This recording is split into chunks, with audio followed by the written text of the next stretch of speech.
इस ऑनलाइन कक्षा में हम फिर से आपका स्वागत करते हैं। वैकल्पिक धारा के संस्कृति कला एवं देशज ज्ञान के अंतर्गत मॉड्यूल 1 संस्कृति एवं कला के अंतिम इकाई 5वीं इकाई में आज हम प्रवेश करते हैं, जिसके अंतर्गत देशज ज्ञान। देशज ज्ञान क्या है, इसकी आवश्यकता क्यों है, यह क्या हमें बताती है, इसका महत्व विशेषता, इस पर आज हम चर्चा करते हैं। आइए, आपका स्वागत है। उद्देश्य पारंपरिक तथा देशज ज्ञान के बारे में जान सकेंगे इस इकाई को पढ़ने से। भारतीय संस्कृति में देशज ज्ञान के महत्व को समझने का हम प्रयास करते हैं इस इकाई में। भारत सांस्कृतिक परंपरा एवं देशज ज्ञान का एक बड़ा केंद्र है, इसे हम जानने की कोशिश करेंगे। वर्तमान परिदृश्य में देशज ज्ञान का महत्व व प्रासंगिकता आदि के बारे में भी हम इस इकाई में जानेंगे। सांस्कृतिक परंपरा, कला, साहित्य और देशज ज्ञान आज के संरक्षण और संवर्धन को भी हम इस इकाई में समझने का प्रयत्न करेंगे। आइए, ज्ञान मानव के विकास की कुंजी है, जिसके अर्जन में वह निरंतर लगा रहता है। धरा पर आगमन के साथ ही मानव अपनी बौद्धिक क्षमता के प्रयोग से सोच विचार कर स्वयं को पशुओं से श्रेष्ठ सिद्ध करता हुआ अनंत विकास के मार्ग पर चल पड़ा, जो आज भी सतत रूप से तुलमान है। अपने ज्ञान व बुद्धि के बल पर वह नित्य प्रगति का सोपान रास्ता चला है। इसका पड़ाव अथवा विश्राम कब और कहाँ होगा कोई नहीं जानता, किंतु वह चलता जा रहा है। इस यात्रा में उसके साथ उसके ज्ञान अर्जन की क्षमता और किसी वस्तु को पाने की प्रबल लालसा उसे निरंतर गतिशील बनाए हुए है। देशज और पारंपरिक ज्ञान का अभिप्राय उस बोध से लिया जाता है जो दैनिक गतिविधियों के लिए सारे विश्व के विभिन्न समाजों में पारंपरिक रूप से उपयोग में लिया जाता है। पारंपरिक ज्ञान में औद्योगिकरण से प्रभावित जीवन शैलियों एवं व्यवसायों से संबंधित वैज्ञानिक एवं शास्त्रबद्ध ज्ञान और विश्व विशेषकर विकासशील देशों की जनसंख्या के बहुसंख्यक लोगों को उनकी स्थानीय संस्कृति के अनुसार पारंपरिक व्यवसाय एवं व्यवहारों में व्यक्त रखने वाले ज्ञान शामिल किए जाते हैं। सरलता के लिए इन प्रकारों के ज्ञानों को आधुनिक वैज्ञानिक ज्ञान एवं पारंपरिक अनुभवजन्य ज्ञान कहा जाता है। हाल के वर्षों में अंतर्राष्ट्रीय वैज्ञानिक एवं प्रौद्योगिकी समुदाय के प्रतिनिधियों, पारंपरिक ज्ञान एवं व्यवहारों पर कार्य करने वाले गैर सरकारी संगठनों द्वारा तथा व्यापार तथा उद्योग जगत के लोगों ने पारंपरिक संवाद का प्रयास किया है और यूनेस्को के साथ विश्व के विभिन्न भागों में साझी परियोजनाओं पर कार्य करने के लिए सहमति प्रकट की है। अर्थात वैज्ञानिक और पारंपरिक देशज ज्ञान को एक साथ अध्ययन करने की आवश्यकता है। पारंपरिक ज्ञान एवं देशज ज्ञान। पारंपरिक ज्ञान अर्थात देशज ज्ञान जो हमारी परंपराओं से चली आ रही, किसी समुदाय विशेष की, किसी समाज विशेष की, उसे पारंपरिक रूप से जो देश ग्रामीण ज्ञान है या लोक ज्ञान है, उनको हम देशज ज्ञान के अंतर्गत रखते हैं, जो उन्होंने पारंपरिक रूप में वर्तमान दैनंदिन के माध्यमों से संचित किया। किसी समुदाय तथा उसकी सामाजिक, आर्थिक एवं सांस्कृतिक गतिविधियों के स्थानीय पर्यावरण के साथ जुड़े हुए संबंध इस ज्ञान के आधार होते हैं। पारंपरिक व देशज पद की व्याख्या साहित्य में निम्नलिखित शब्दों में की गई है। पारंपरिक व देशज ज्ञान प्राकृतिक पर्यावरण के साथ आदान प्रदान के विस्तृत इतिहासों वाले लोगों के द्वारा अनुरक्षित एवं विकसित ज्ञान, जानकारी, व्यवहारों एवं प्रतिनिधियों का संचित निकाय होता है। बोधों, व्याख्याओं एवं अर्थों की व्यावहारिक कुशलता से युक्त यह समुच्चय एक सांस्कृतिक समूह का अभिन्न अंग होता है, जिसमें भाषा, नामकरण एवं वर्गीकरण की प्रणालियां, संसाधनों के उपयोग की विधियां, धार्मिक अनुष्ठान, आध्यात्मिकता और विश्व के प्रति दृष्टि आदि विषय सम्मिलित होते हैं। अर्थात पारंपरिक ज्ञान एक बहुत बड़ा व्यापक है। पारंपरिक ज्ञान का विकास किसी विशिष्ट सांस्कृतिक समुदाय या वर्गों के बीच एक निश्चित अवधि में किसी विशिष्ट पर्यावरणीय एवं सामाजिक व्यवस्था में होता रहता है। पारंपरिक ज्ञान दैनिक जीवन के विविध पक्षों एवं व्यवसायों के लिए आधार प्रदान करता है। उदाहरण के तौर पर आखेट, मछली पकड़ना और संग्रहण जो परंपराओं से, इसमें कोई वैज्ञानिक जाकर के नहीं बताया था पुराने जमाने में, जो कैसे आखेट करना चाहिए, कैसे मछली पकड़ना चाहिए, उनका संग्रहण किया, क्योंकि वो आज भी चली है। समझिए, कृषि एवं कृषि कर्म जो हमारे ऋषि कृषि हैं या पौराणिक कृषि हैं, वो इसके अंतर्गत आते हैं। खाद्य तैयार करना, सुरक्षित रखना एवं उसका वितरण कैसे किया जाए, पानी के स्थान की खोज, उसका संग्रह एवं भंडारण, रोगों एवं चोटों पर नियंत्रण करना, मौसम विज्ञान एवं जलवायु परिवर्तन संबंधी घटनाओं की व्याख्या करना, वस्त्रों एवं उपकरणों का ज्ञान होना, आश्रय स्थलों, आवासों का निर्माण एवं रखरखाव, स्थल एवं सागर का अभिविन्यास एवं नौका चालन, समाज एवं प्रकृति के पारिस्थितिकीय संबंधों का प्रबंधन, पर्यावरणीय एवं सामाजिक परिवर्तन के प्रति अनुकूलन, ये सारे घटक हमारे लौकिक ज्ञान या देशज ज्ञान, पारंपरिक ज्ञान के अंतर्गत समाविष्ट है, जिसका विकसित रूप आज वैज्ञानिक मानदंडों पर हमारे समक्ष है। वैज्ञानिक समुदाय द्वारा अपेक्षित उपाय, हमारे जो ग्रामीण धरोहर है ये पारंपरिक और देशज ज्ञान, उनमें आज वैज्ञानिकों द्वारा अपेक्षित उपाय आवश्यक है। उसका संवर्धन कैसे, उसको जानें, उसको समझें वैज्ञानिक, और फिर समझने का प्रयास करें कि उस समाज विशेष में उन ज्ञान का क्या महत्व था और क्या आज है, और क्या वैज्ञानिक ज्ञान उसको देने की आवश्यकता है।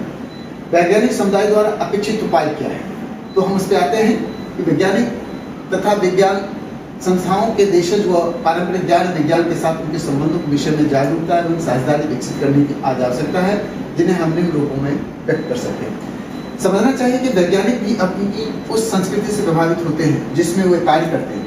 अपने दृष्टिकोण को व्यापक बनाने के लिए संस्थानों को विज्ञान के इतिहास एवं दर्शन के क्षेत्र में शोध कार्य को प्रोत्साहित करना चाहिए तथा वैज्ञानिकों एवं उन लोगों के बीच वैचारिक एवं व्यावहारिक आदान प्रदान को बढ़ाना चाहिए जिनका प्रशिक्षण आधुनिक विज्ञान एवं प्रौद्योगिकी के क्षेत्र में हुआ है, किंतु वे जमीन से जुड़े हुए देशज और पारंपरिक समुदायों के बीच कार्य कर रहे हैं।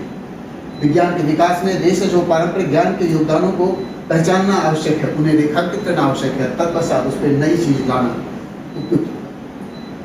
नेक्स्ट, समझना चाहिए कि पारंपरिक ज्ञान प्रणालियों एवं जन सामान्य के व्यावहारिक प्रयोग वैज्ञानिक प्रौद्योगिकी के निर्माण में अनुभव में मूल्यवान दृष्टिकोण प्रदान करते हैं और ऐसी प्रौद्योगिकी को उन सांस्कृतिक वातावरण में उपयोग में लाया जा सकता है जिनमें उनका जन्म हुआ था। देशज और पारंपरिक ज्ञान प्रणालियों में शोध कार्य को बढ़ावा और समर्थन दिया जाना चाहिए, क्योंकि उनसे अब तक अनाविष्कृत ज्ञान के भंडार हैं और विज्ञान के साथ पारंपरिक लाभ वाले आदान प्रदान की क्षमता है।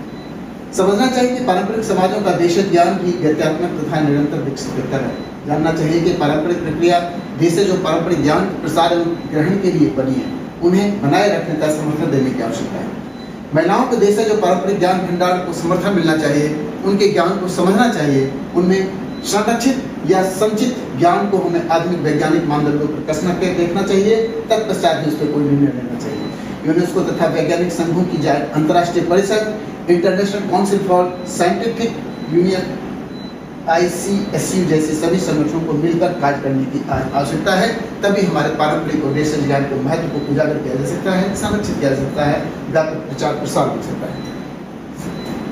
सतत विकास के लिए वैज्ञानिक एवं देशज व पारंपरिक ज्ञान का एकीकरण आज आवश्यकता है कि जो वैज्ञानिक ज्ञान है और जो हमारे देशज और पारंपरिक ज्ञान है उनका एकीकरण, एक साथ उन दोनों का क्रियान्वयन, दोनों को समझने की आवश्यकता है। स्थानीय प्रणाली से सुसंगत न होने के कारण जैव विविधता संरक्षण हेतु लागू की गई अनेक विधियां असफल होकर रह गई हैं। यदि किसी परिवर्तित प्रक्रिया को लोग स्वीकार ही न करें तो वह सतत नहीं हो सकती। दूसरी ओर यदि लोग परिवर्तन की प्रक्रिया में अपने स्थानीय संसाधनों और व्यवहारों का उपयोग करते हैं तो विकास न केवल सतत होता है, अपितु उसमें तेजी भी आ जाती है। इसलिए हमें आवश्यकता है कि पारंपरिक और देशज ज्ञान को समझते हुए आधुनिक ज्ञान को रखना चाहिए, उनका क्रियान्वयन करना चाहिए। कृषि एवं वानिकी के क्षेत्र में आप देख सकते हैं जैव विविधता का संरक्षण हमें करना आवश्यक है। स्वास्थ्य एवं औषधि के क्षेत्र में हम देखते हैं कि हमारे देशज ज्ञान में कितना महत्वपूर्ण है। शिल्पीय प्रौद्योगिकियां जो हमारे देशज ज्ञान की एक गढ़ है या संकलित संसाधन है जो रोजगार प्रदान करती है समाज में। दृष्टिकोण यह है कि विशेष क्षेत्रों की प्रमुख समस्याओं का अध्ययन करके तथा उनके यहाँ प्रचलित पारंपरिक पद्धतियों को पहचान कर वैज्ञानिक निवेशों का प्रावधान करते हुए उन क्षेत्रों की पारिस्थितिकी एवं संस्कृति के अनुकूल स्वीकार्य प्रौद्योगिकी का विकास किया जाए। इन प्रयत्नों में मुख्य रूप से निम्न क्षेत्रों को लिया जा सकता है। ये मुख्य क्षेत्र हो सकते हैं फसल के बाद की कृषि प्रौद्योगिकी, फसल होने के बाद जो भी प्रोसेसिंग है, फूड प्रोसेसिंग टेक्नोलॉजी है, औषधीय एवं सुसंगत पौधों की खेती तथा उनका प्रसंस्करण, खाद्य प्रौद्योगिकी, पेयजल, स्वास्थ्य एवं स्वच्छता, अल्प लागत आवास निर्माण योजना जो गाँव से हम सीख सकते हैं, चर्म एवं पशु उत्सर्जन का उपयोग जो गाँव में हमेशा से चलता रहा है, लोक जीवन में पारंपरिक ज्ञान के अंतर्गत आता है, दक्षताओं की प्रोन्नति तथा ग्रामीण शिल्प जो एक प्रत्येक समाज की अपनी एक रिच परंपरा है, समृद्ध परंपरा है, उसे भी देखने की आवश्यकता है। अन्य लघु उद्योगों और प्रौद्योगिकी जो हमारी ग्रामीण स्तर पर लोक जीवन व्याप्त है उनको समझने की आवश्यकता है। वैज्ञानिक आधार क्षमताओं द्वारा इन ज्ञान धारकों को समझना चाहिए कि जो देश ज्ञान गाँव में उपलब्ध है, गाँव के लोगों में उपलब्ध है, उनकी क्या तकनीक है, कैसे वो संरक्षित करते हैं, कैसे वो लागू करते हैं, इन संबंध में हमको देखना चाहिए। तत्पश्चात निम्नलिखित सिद्धांतों को लागू किया जाना चाहिए। सतत विकास की नीतियों, योजनाओं और कार्यक्रमों के प्रत्येक स्तर पर वैज्ञानिक एवं प्रौद्योगिकी समुदाय के साथ देशज ज्ञान धारकों के पूर्ण एवं प्रभावकारी भागीदारी सुनिश्चित करनी चाहिए। सामाजिक एवं सांस्कृतिक आधारों को सम्मान एवं स्वीकृति प्राप्त हो। पारंपरिक जन समुदाय के अधिकारों को मान्यता दी जाए, जिससे वह अपने ज्ञान, संसाधन एवं उत्पादों के अनुरूप समुच्चयों का स्वामित्व और उन साझेदारी द्वारा लाभ प्राप्त कर सके। यह सुनिश्चित किया जाना चाहिए कि देशज व पारंपरिक ज्ञान धारकों को उनकी संभाव्य साझेदारियों से पूर्णतः अवगत कराया गया हो और यह भी कि उन्हें उनकी पूर्व सूचित सहमति के आधार पर ही प्रवेश दिया गया हो। युवा वैज्ञानिकों एवं देशी लोगों को देशज व पारंपरिक ज्ञान का शोध कार्य करने हेतु बेहतरी के प्रशिक्षण और प्रोत्साहन दिया जाना चाहिए। संरक्षण एवं संवर्धन, हम जानते हैं कि देशज ज्ञान का संवर्धन विभिन्न रूपों में हमारे समाज में हमारे परंपराओं के द्वारा होती हैं और उन संवर्धन को आधुनिक तकनीकों, आधुनिक संस्थानों, विभिन्न रिपोर्ट के आधार पर योजनाओं के क्रियान्वयन से, सरकारी सहयोग से, अन्य राष्ट्रीय अंतर्राष्ट्रीय सहयोग से हम उसका संरक्षण संवर्धन कर पाते हैं और यह आज आवश्यक भी है, समीचीन है। सारांश रूप में हम देख सकते हैं, देशज और पारंपरिक ज्ञान हमारी संस्कृति की प्राचीनता के साथ समृद्धि को व्यक्त करता है। व्यक्तिगत जीवन तथा समाज में देशज व पारंपरिक ज्ञान का महत्वपूर्ण स्थान है, जो सदियों रहा है और आगे भी रहेगा। समाज के सतत विकास के लिए देशज और पारंपरिक ज्ञान को गंभीरता से जानना आवश्यक है। देशज ज्ञान मात्र साहित्य, कला, शिल्प के क्षेत्र में ही नहीं, अपितु कृषि, रोजगार, स्वास्थ्य आदि विभिन्न क्षेत्रों में भी अपनी महत्वपूर्ण भूमिका सदा ही निर्वहन करती रही है। देशज ज्ञान सदा से ही प्रकृति के अनुगामी होते हैं, जिससे पर्यावरण सर्वदा संतुलित बना रहता है। वर्तमान परिदृश्य में विभिन्न सरकारी तथा गैर सरकारी संस्थान संस्कृति के साथ देशज व पारंपरिक ज्ञान के संरक्षण और संवर्धन को प्रयासशील है। यह आवश्यक है और नितांत आवश्यक है।